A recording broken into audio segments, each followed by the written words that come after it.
L'Éternel te bénisse, l'Éternel te bénisse et te garde, fasse lever la lumière de sa face sur toi, use de grâce envers toi et te donne la paix, et te donne la paix.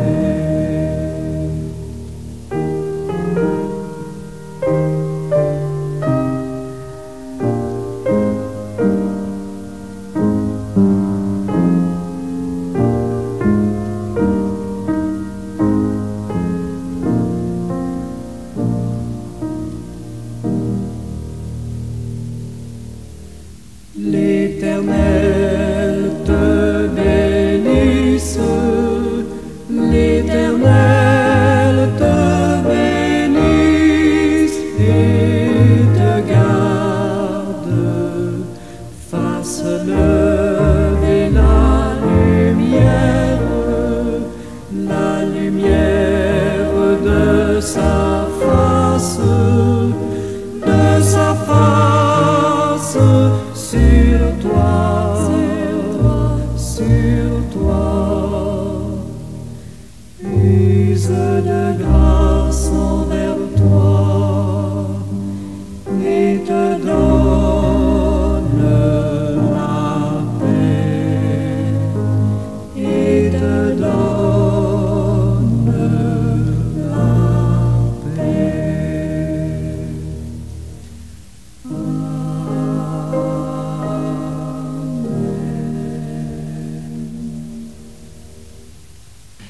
Ma prière est conçue ce matin comme un espace sacré où les croyants chrétiens peuvent se présenter devant Dieu avec une honnêteté et une vulnérabilité totale. Elle offre un cadre pour déverser leur joie, leurs peines, leurs doutes et leurs espoirs les plus profonds de l'âme.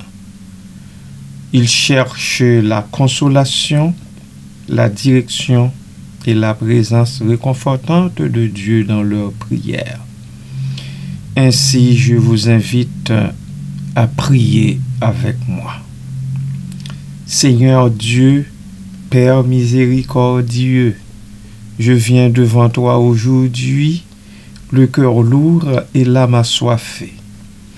Je me tiens dans ta présence non pas avec des mots parfaits ou une foi inébranlable, mais avec l'humble reconnaissance de mon besoin de toi. Oui, Seigneur, je reconnais que tu es le Créateur de l'univers, le soutien de toute vie et la source de tout bien. Tu es omniscient, omnipotent et omniprésent. Et pourtant, tu daignes m'écouter, moi, ton enfant imparfait. Tu manifestes le même comportement à l'endroit de tous les rachetés, hommes et femmes, grands et petits, jeunes et vieux. Nous te remercions, Seigneur, pour ton amour inconditionnel qui ne faiblit jamais, même lorsque nous nous éloignons de toi. Nous te remercions pour ta grâce qui nous pardonne nos péchés, nous guérit de nos maladies et nous restaure à la communion avec toi. Nous te remercions pour ton Esprit Saint qui nous guide, nous console et nous donne la force de persévérer. Merci Seigneur Dieu Tout-Puissant. À toi soit toute gloire et tout honneur au siècle des siècles. Amen.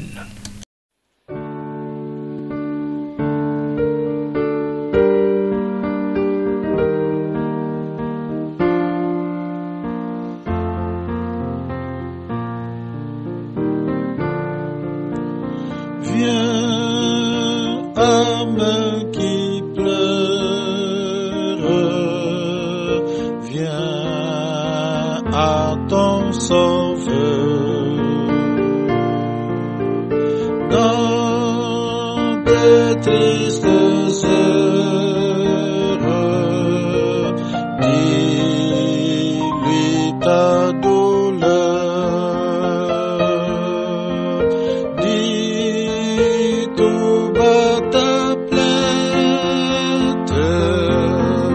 au Seigneur Jésus.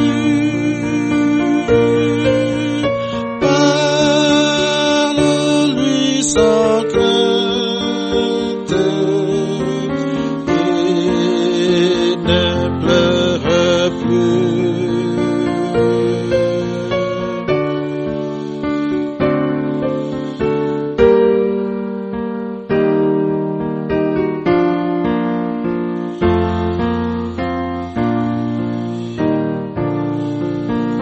Dis tout à ses frères, à ce tendre ami. Ton épreuve amère, ton de ton souci.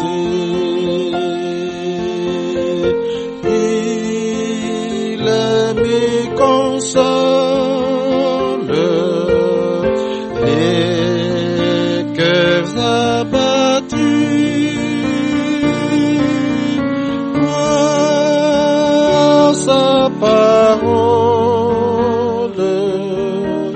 et ne pleure plus.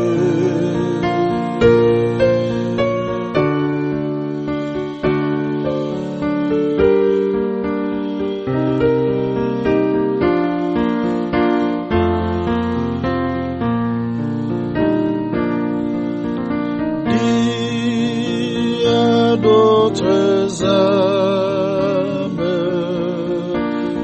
croyant sous l'enfer, que tu les réclames pour le Dieu de paix. Calme les alarmes, montre-le Jésus. Va sécher le larmes et ne pleure plus.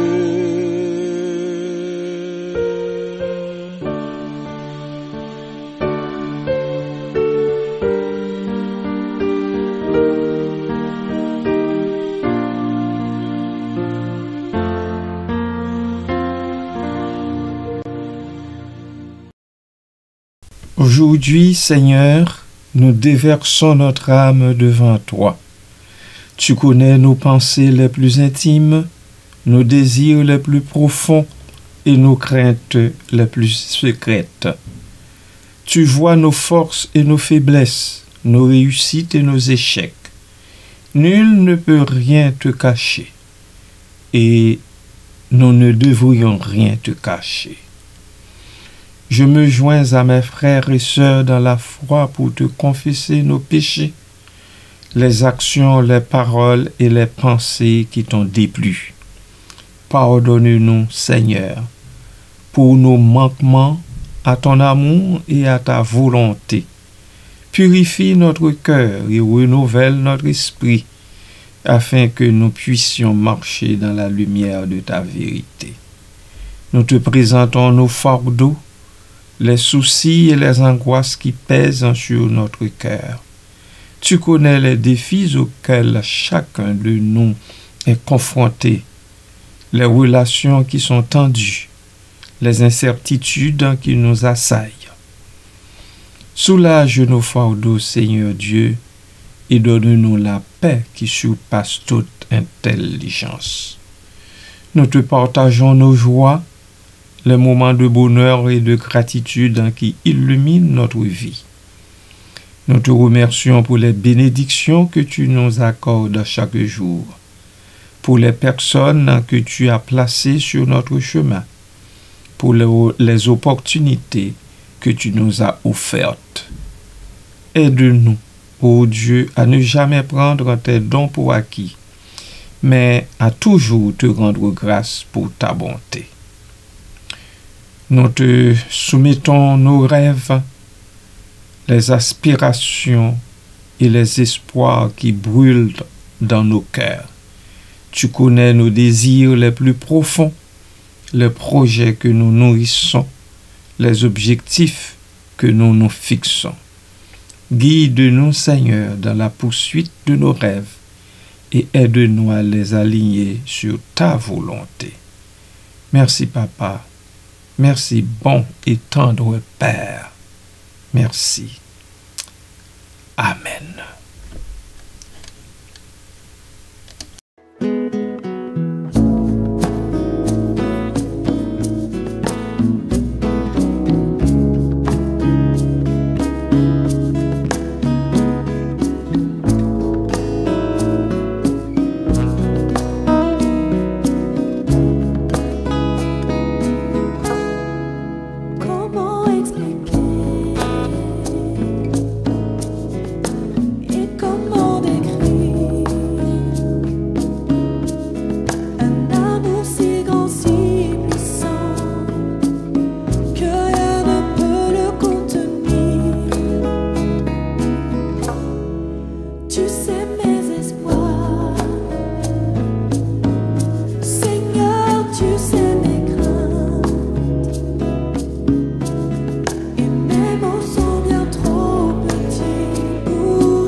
Bien-aimés de Dieu et amis de partout, bon matin, bonjour, que la paix du Seigneur soit avec votre esprit.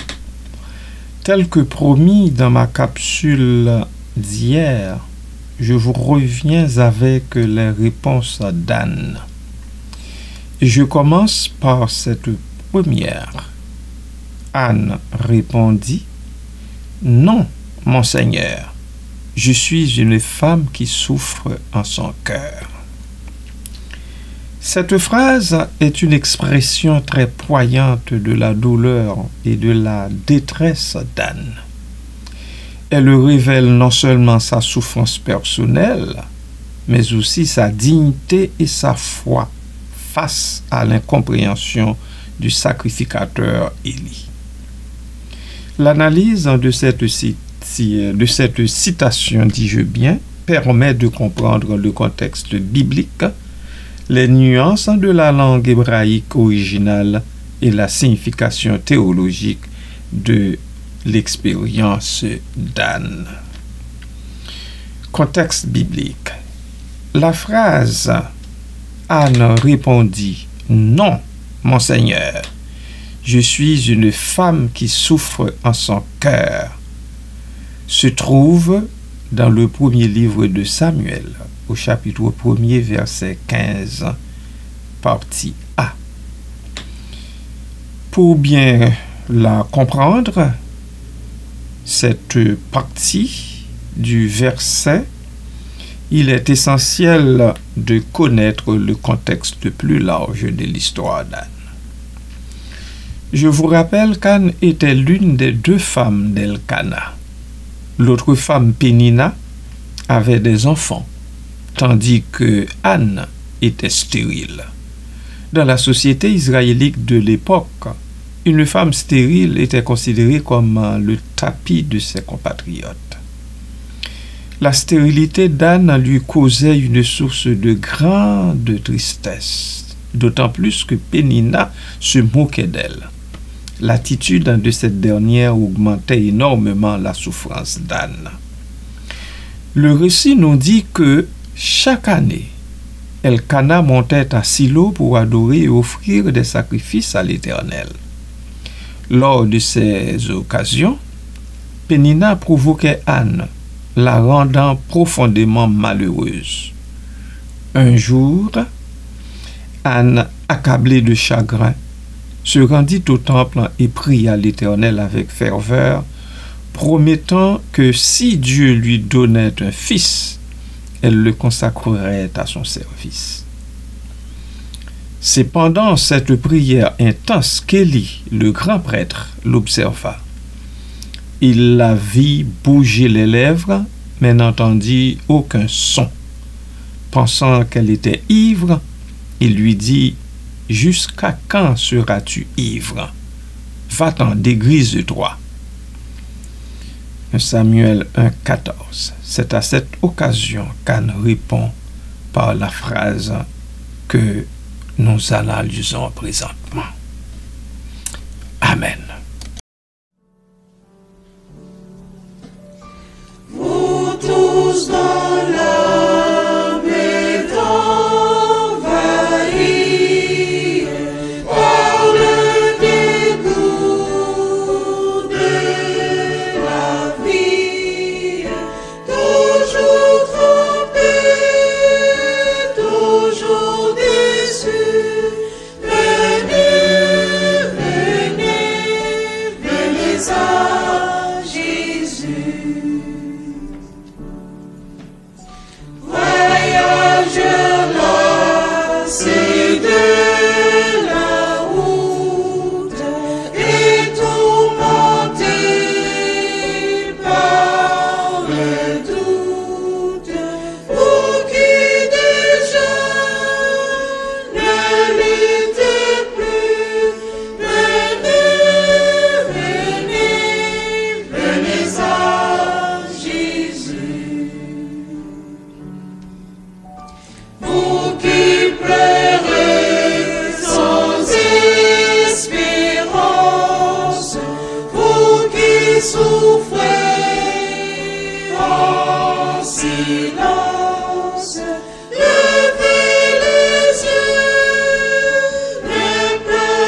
Analyse de la phrase. Cette première partie de la réponse d'Anne à Élie est à la fois une défense et une explication de son comportement. Je vais la décomposer en ses éléments constitutifs. Anne répondit et dit « Non, mon Seigneur ». Cette formule de politesse montre le respect que Anne porte en son cœur envers Élie, malgré son accusation injuste. Elle reconnaît son autorité en tant que grand prêtre. Le terme Seigneur vient de l'hébreu Adonai. Il renferme une marque de respect et de soumission à une autorité particulièrement religieuse. Je suis une femme qui souffre en son cœur. Cette partie de la phrase est le cœur de l'explication d'Anne. L'expression souffrant en son cœur, kashat ruach en hébreu, est une métaphore puissante pour décrire une profonde détresse émotionnelle.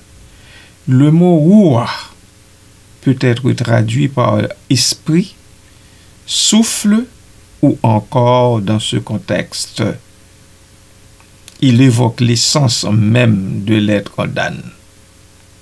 Elle ne souffre pas seulement physiquement ou superficiellement, mais au profond de son âme. En résumé, Anne explique qu'elle n'est pas ivre, mais qu'elle est accablée par une profonde tristesse. Sa prière silencieuse et intense est une manifestation de sa douleur intérieure et non un signe d'intoxication, comme Élie l'avait compris. Amen. Voyageurs lassés de la route et tourmentés par le doute, pour qui déjà ne luttez plus, venez, venez, venez à Jésus. Vous qui pleurez sans espérance, vous qui souffrez en silence, levez les yeux, ne pleurez plus, venez, venez, venez à Jésus. Nuance de la langue hébraïque. La langue hébraïque originale ajoute des nuances importantes à la compréhension de la phrase.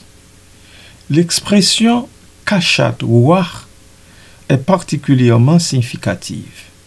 Le mot kashat traduit l'adjectif français dur ou difficile, et il est souvent utilisé pour décrire une situation pénible ou une épreuve. Combiné avec ruach, il évoque une souffrance qui est à la fois profonde et persistante. De plus, l'utilisation du pronom personnel ani, je, au début de la phrase en souligne l'individualité de l'expérience d'Anne. Elle ne se cache pas derrière une généralité, mais assume pleinement sa souffrance, sa douleur, son épreuve. Signification théologique. L'histoire d'Anne est riche en signification théologique, bien-aimée. Sa souffrance et sa prière fervente illustrent la puissance de la foi et de la persévérance dans l'épreuve. Cette histoire pointe la souffrance comme chemin vers la bénédiction. La stérilité d'Anne est une source de grande souffrance, mais c'est aussi ce qui la pousse à se tourner vers Dieu avec une ferveur particulière. Sa souffrance en devient ainsi un catalyseur pour une relation plus profonde avec Dieu. Son histoire nous présente la prière comme expression de la foi. La prière d'Anne est un exemple de prière sincère et humble. Elle ne demande pas à Dieu de manière arrogante, mais elle exprime sa détresse et sa confiance en sa miséricorde, en ses compassions. Ce récit rappelle notre vœu à Dieu en guise de reconnaissance et suscite notre consécration.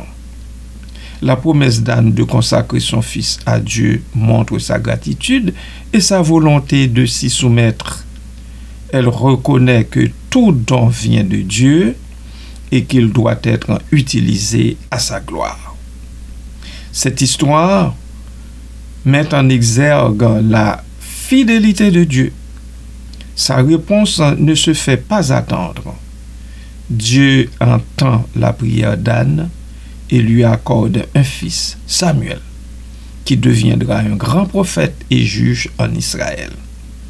Cette réponse divine témoigne de la fidélité de Dieu à ceux et celles qui l'invoquent avec un cœur sincère.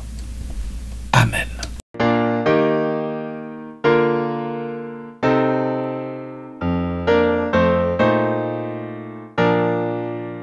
Le ciel était voilé, la route était obscure, voyageur désolé, j'irais à l'aventure, chaque arbre du chemin était une menace et je cherchais en vain la porte de la grâce, la porte de la grâce. Enfin lasé transi, je tombais sur la route en disant c'est ici que je mourrai sans doute quand un rayon des cieux pour moi perçant l'espace vint montrer à mes yeux la porte de la grâce, la porte de la grâce. Mais je doutais encore, se peut-il ô merveille que seul quand tout dort, la grâce toujours veille. Pitié, je vais mourir, murmurai-je à voix basse, et je la vis s'ouvrir, la porte de la grâce, la porte de la grâce. Et je vis sur le seuil, debout dans la lumière, Jésus qu'elle nous accueille. Il fit à ma misère, je t'attendais, pourquoi? Dit-il, pauvre âme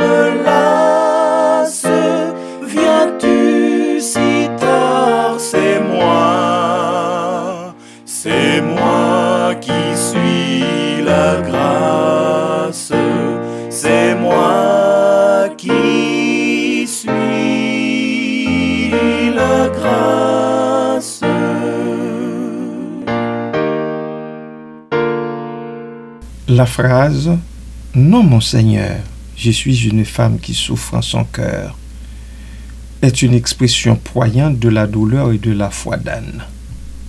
Elle révèle sa souffrance profonde, sa dignité face à l'incompréhension et sa confiance en Dieu.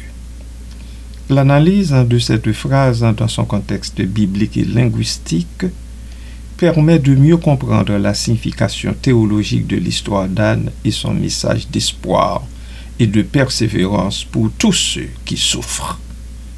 Ce récit d'Anne nous rappelle que Dieu entend les cris de ceux et celles qui sont affligés et qu'il peut transformer leur souffrance en bénédiction. Prions le Seigneur. Nous voulons, ô Dieu, te confier nos doutes, les questions et les incertitudes qui veulent obscurcir notre foi. Nous luttons parfois avec le sens de la vie, avec la souffrance dans le monde, avec la difficulté de croire. Éclaire nos esprits, Seigneur, et fortifie notre foi, afin que nous nous confions même dans l'obscurité. Nous te présentons nos peurs, les craintes et les angoisses qui nous paralysent. Nous avons peur de l'échec, de la maladie, de la mort, de l'abandon. Libère-nous, Seigneur, de nos peurs et remplis-nous de ton courage, afin que nous puissions affronter l'avenir avec confiance. Nous te partageons nos relations, les liens qui nous relient aux autres. Tu connais les joies et les défis de nos relations avec notre famille, nos amis, nos collègues. Guéris nos blessures, Seigneur. Réconcilie les différends et renforce les liens d'amour et de respect. Merci, Seigneur. Nous te confions notre corps, notre esprit et notre âme. Tu es le créateur de tout notre être et tu nous connais mieux que nous ne nous connaissons nous-mêmes. Guéris nos maladies, Seigneur. Apaise nos douleurs et renouvelle nos forces. Nous te soumettons notre volonté, nos désirs et nos ambitions. Nous reconnaissons que ta volonté est parfaite et que tes voies sont plus hautes que nos voies. Aide-nous à renoncer à notre propre volonté et à nous remettre à la tienne, afin que nous vivions une vie qui te plaise. Nous te demandons, ô Dieu, de nous remplir de ton Esprit Saint. Donne-nous la sagesse de comprendre ta parole, la force de résister à la tentation et l'amour de servir les autres. Mais, Seigneur, que chacun de nous soit un instrument de ta paix, un témoin de ton amour, un disciple de ton Fils en Jésus-Christ. Nous te remercions, Père, du fait que tu écoutes nos prières. Nous savons que tu es toujours présent, toujours attentif et toujours prêt à répondre aux besoins de tes enfants. Toi seul es digne de toute confiance. Nous te faisons confiance, Seigneur, et nous nous reposons sur toi à jamais. Au nom de Jésus-Christ, ton Fils, nous prions. Amen.